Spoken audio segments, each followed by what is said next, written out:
Ya, saya ingin ke Babe. Tadi kita sudah cukup berdebat soal berbagai macam hal. Kalau menurut Babe, soal revitalisasi yang ujungnya memanas ini dari sosok seorang budayawan, melihat kasusnya seperti apa, Be? Enggak, itu cuma dipanas-panasin, rakyat nggak tertarik dengan perdebatan.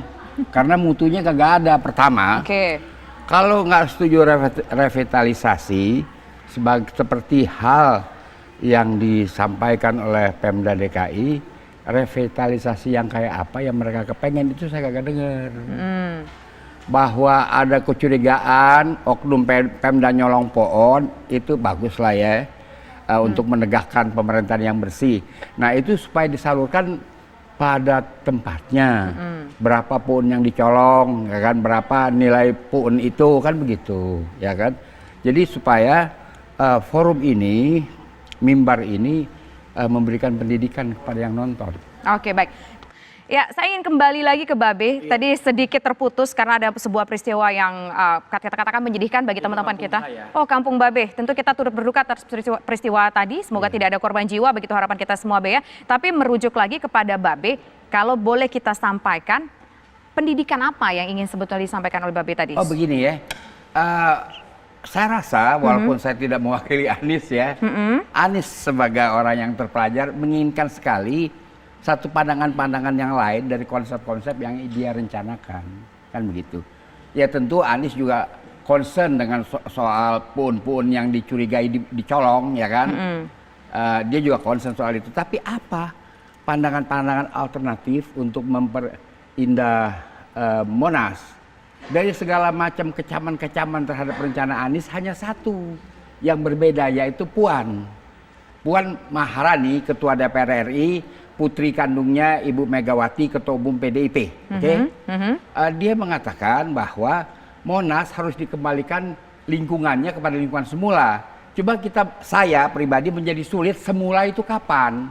Apakah zaman ketika Lieutenant Gambier, petugas Dendels membongkar itu hutan 18010, atau ketika ada Pasar Gambir, atau kapan? Nah, kalau dari seorang budayawan yang sudah hidup berpuluh-puluh tahun di Jakarta, Be ya, kapan paling ideal Monas itu? Yang sebelumnya tuh yang paling indah tuh di masa kapan, Be? Semuanya nggak indah karena masalah penghijauannya kurang, ya kan? Kecuali awal sebelum dihajar oleh Lieutenant Gambier, kan ada danau dulu di sekitar Monas. Di Gambir itu ada danau.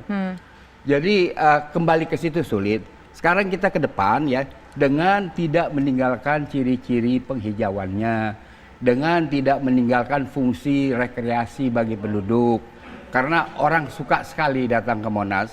Zaman Monas kagak ada apa-apa ya, cuma beginian doang ya kan. Tunggu doang orang juga pada nonton. Apalagi nanti kalau ditambah.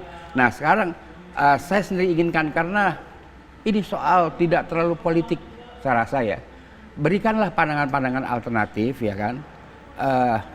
Bagaimana mestinya perencanaan itu berlangsung. Kalau perlu koreksi hasil sayembara, kenapa? Kan? Oke, baik. Poinnya adalah berikanlah, kalau tidak setuju revitalisasi, berikanlah pandangan-pandangan alternatif apa. Nanti kita coba tanyakan ke Mas William dan juga Bang Tigor, tapi nanti usaha jeda berikut. Kami kembali sesaat lagi. Ya, itu statement dari Ketua Wakil Rakyat DKI Jakarta. Saya ingin tanya ke Wakil Rakyatnya deh. Kalau dari awal saya tahu seperti ini, saya nggak akan kasih. Tapi nyatanya dikasih loh, Mas William. Ya, karena sekali lagi, karena beda dengan desain sayembara. Jadi awalnya itu memang berpatokan pada desain sayembaranya itu.